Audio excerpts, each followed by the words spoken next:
Now, former French Prime Minister François Fillon has declared victory in the country's first ever conservative presidential primary as his rival Alain Juppé admits defeat.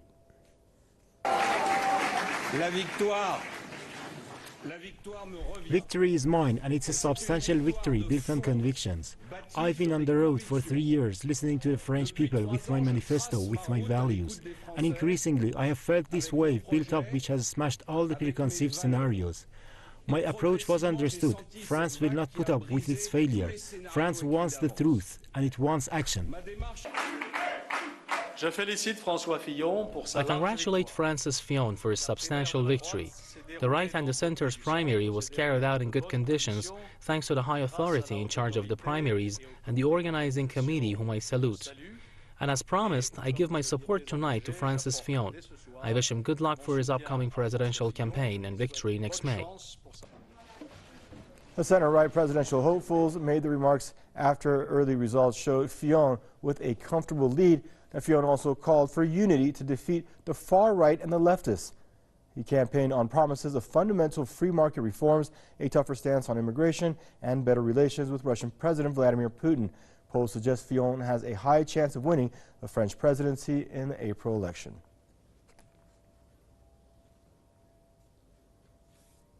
And now for more on the story, we're joined out of Paris by Mr. Gearóid Ó Colmáin, political analyst. Hello, Mr. Colmáin. Thanks for joining us on the program, sir. Now, come from behind for Fillon over the seemingly widely revered Alain Juppé. Many thought he would win. Now, what did Juppé do wrong and Fillon do right for us to arrive at this point? Well, I think Fillon was more realistic, was probably less favoured by a lot of the media, who are more, I think, in favour of Juppé. And again, the media are generally out of touch with public opinion. Fillon is ambiguous. There are a few things to say about him. I think in the international arena, he's more realist. He's considered to be more pro-Russian. He said that Russia is not the main threat to Europe, for example.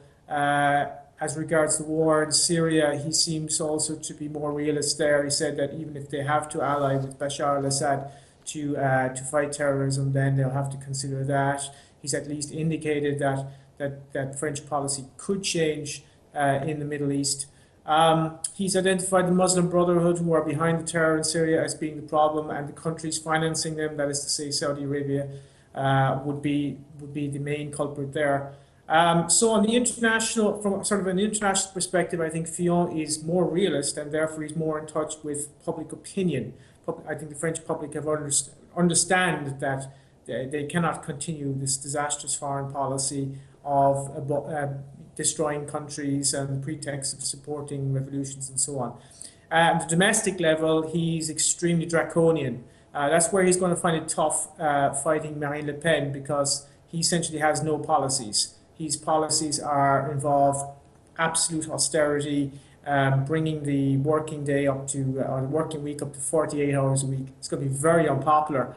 And of course, he's not actually identifying the real problem, which is that the French government borrows money on the international markets from international financiers. The French government is not sovereign. So Marine Le Pen is going to, I think, be very strong on that, from that point of view. But what the Republicans are trying to do essentially is present a strong front that looks more realist, looks more plausible, in order to be able to fight Marine Le Pen. Mr. Colmáin. So I think the real contest is probably going to be Fillon-Le Pen. It looks like now anyway. And Fillon says he wants to slam the leftists and the far right, but it seems, I've listened to a lot of his rhetoric, it comes right out of the far right playbook, doesn't it? Yeah, it does. I mean, this is what I'm saying. It's just one of the strategies of the far right is to be kind of brutally realistic, particularly in foreign policy. Marine Le Pen is quite realistic in foreign policy. So if you look at his foreign policy, it's very much like Marine Le Pen. As I say, the difference is that there are no actual concrete policies when it comes to how he would revive the economy. Marine Le Pen is talking about re-establishing monetary sovereignty, abrogating the 1973 Rothschild law, which requires the state to borrow from international financiers. These are things he won't be able to win on. Now, the Front National destroyed Juppé in debates, and that's one of the reasons why he's lost. He was just presented, he appeared as a weak character, against the Front National.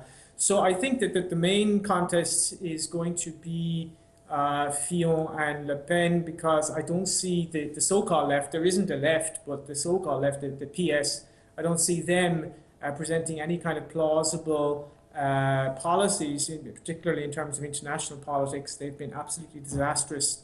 And in domestic politics, well, they're not more left-wing than Fillon. So they won't be able to, I think, present any kind of plausible arguments. Thank you much, Mr. Colmáin, Gearóid Ó Colmáin, political analyst, joining us out of Paris.